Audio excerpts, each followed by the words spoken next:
Do you have the tendency to worry about what other people are thinking about you?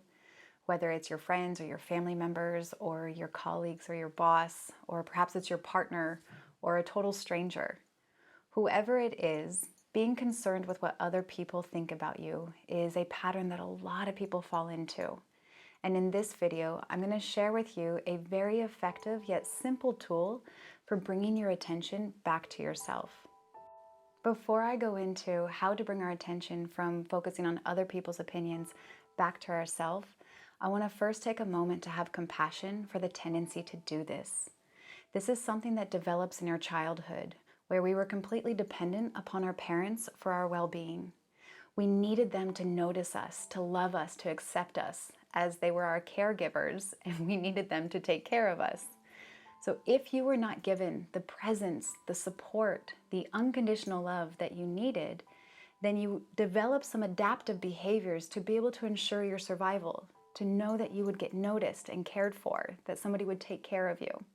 When we were young, we needed our parents' approval and acceptance.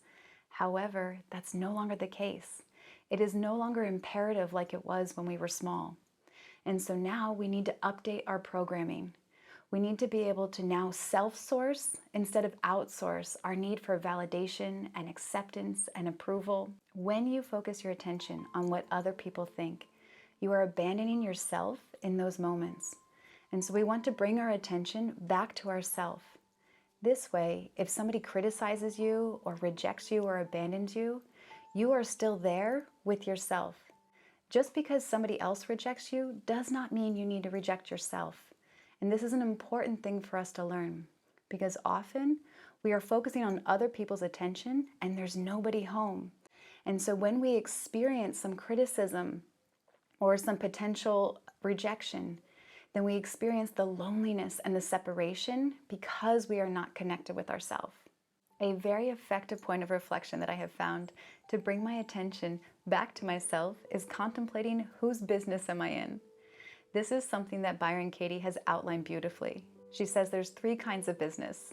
There's my business, there's your business, and there's God's business. So my business is what am I thinking, feeling, saying, and doing? Your business is what are you thinking, feeling, saying, and doing? And God's business is reality. It is that which is beyond my control. So it's the weather, it's the war, it's how tall I am, things that I have no influence or control over. So when we focus upon these three businesses, we can then contemplate whose business am I in? So anytime that I get upset or insecure or I'm stressed out, I take a moment to reflect, whose business am I in?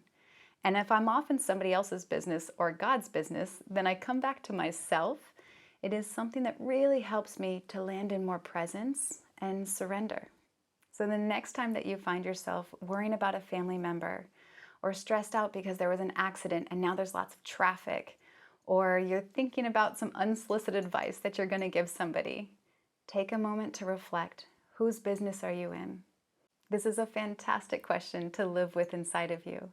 It is something that will help to give you the clarity to be able to change the things that you can, and the detachment and surrender to be able to let go of that which you cannot change.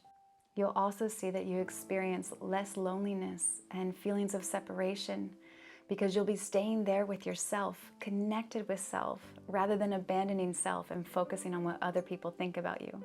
In addition to this question, another powerful tool for being able to overcome the worrying about what other people think about you is the Work of Byron Katie. It's a fantastic method for coming back to yourself and your essence.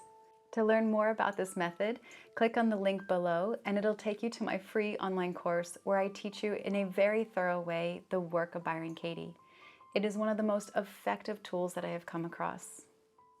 I hope that this was helpful and it supports you in living a more conscious and connected life. I'd love to hear in the comments below where you have the tendency to leave yourself and go into somebody else's business. And what happens when you contemplate this question and you come back to yourself.